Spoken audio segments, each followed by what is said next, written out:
Hallelujah. Thank you, Jesus. Thank you, Jesus.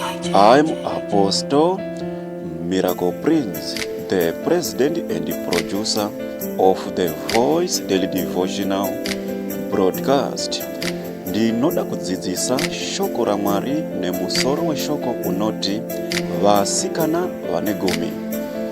Matthew chapter 25 kubva pa verse 1 kusvika pa verse 12. Pakanga kuine vasikana vane gumi, vashanu vakanga vakangwara, vamwe vashanu vakanga vakapata. Nokuti avo vakanga vakapata vakatora mwenje yavo, asi vakasatora mafuta.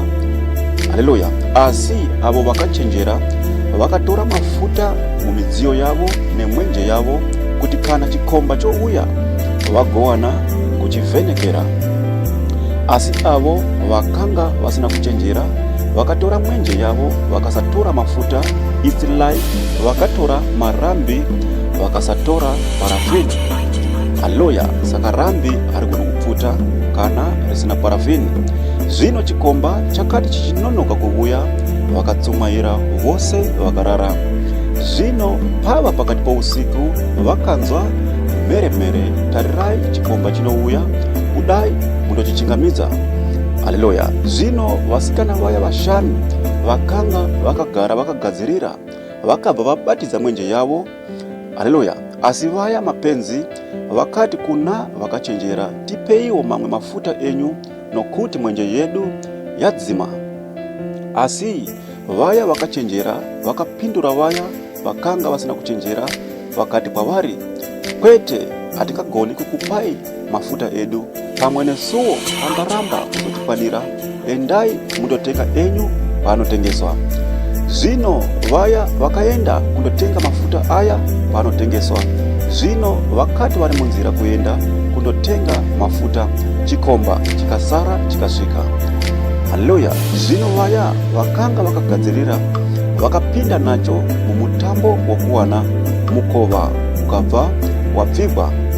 Haleluya. Vaya ndokuzouya vachibva kundotenga mafuta avo, wane mukova wapfigwa. Vava kungoti ishe ishe vari panze. Jesu akavapindura akati kwavari, handikuzivei. Haleluya. Ndo zvimwe chete nesu amamudikani, tikaita mabasa asinei naMwari, tichiri pano panyika, tichikanganwa kuti tine chikomba chinogona kuuya anytime mukati moupenyu hwedu. Haleluya. Ngatigare takagadzirira. Kana tikasaziva izvozvo, Jesu pakupedzisira achati handikuzivei. Jesu pakupedzisira achati, imimi makanga muchibatira muri kupi?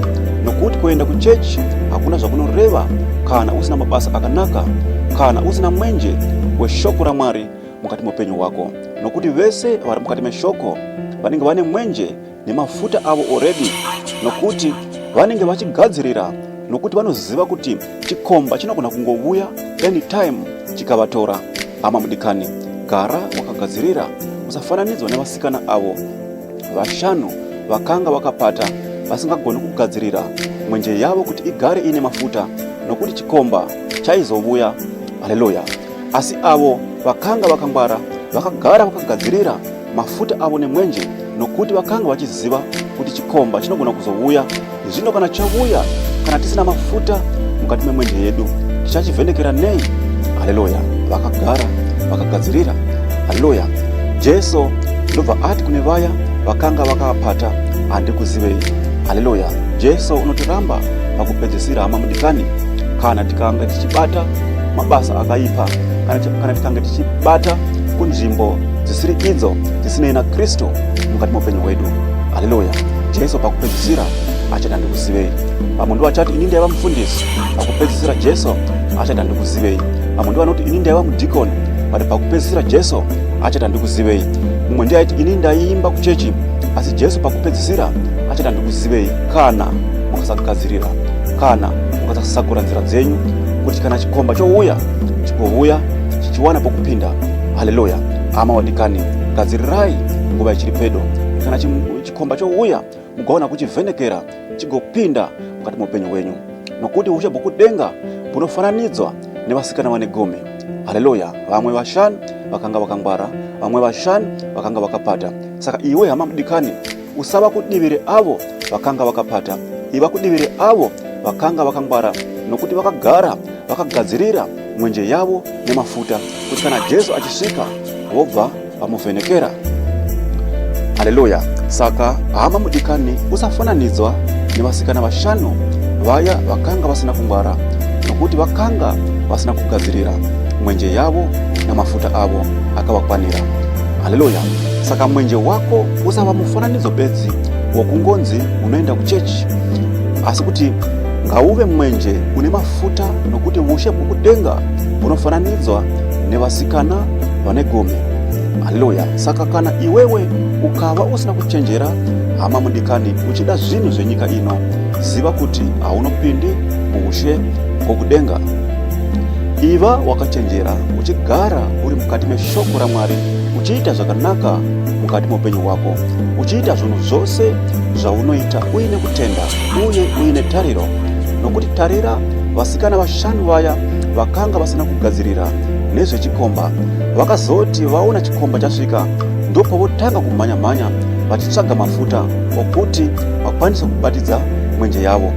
Haleluya. Asi kuti yakanga yatova too late, nokuti vachidzoka ikoko kunotenga mafuta vanowana mukova wavharwa, Jesu achiti handikuzivei. Haleluya. Saka hama mudikani, ziva kuti Jesu kana iwewe ukasagadzira nzira dzako pakupedzisira achati handikuzivei. Haleluya. Achati handikuzive wakanga uchibatira uri kupi, kunyange waipretenda kuita sokuti uri muKristu, uchigara uri mukati mekereke, uchigara uchienda kuchechi, asi kana ukasagadzira mabasa ako, Jesu pakupedzisira achati handikuzive. Ita zvakanaka uchiri mupenyu hama mudikani, uchigadzirira uri munhu anoziva kuti chikomba chinogona kungosvika chero nguva ukawanikwa usina kugadzirira. Kufa kwako hama mudikani kundorashwa. Gadzirira hama mudikani, usafananidzwa nevasikana vashanu avo vakanga vakapata, nokuti ivo havana kugadzirira asi vachiziva kuti chikomba chinouya. Haleluya. Ngatizive tose kuti anytime tinogona kufa tikasiya nyika ino. Saka ngatiite zvakanaka tichigara takagadzirira, tichigara tiri mukati memwenje yedu. Haleluya. Nokuti kana uri mukati meshoko raMwari, uri mukati memwenje une mafuta awo kare. Haleluya.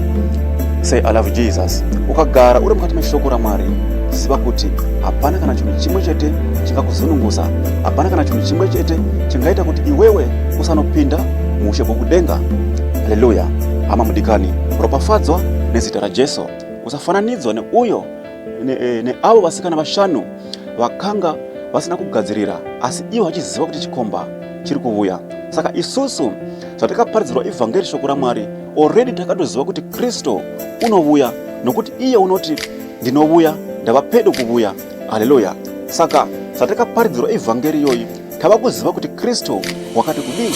Saka ngatigadzirisei pese pasina kumira zvakanaka mukati muupenyu hwedu, nokuti chikomba chinouya anytime.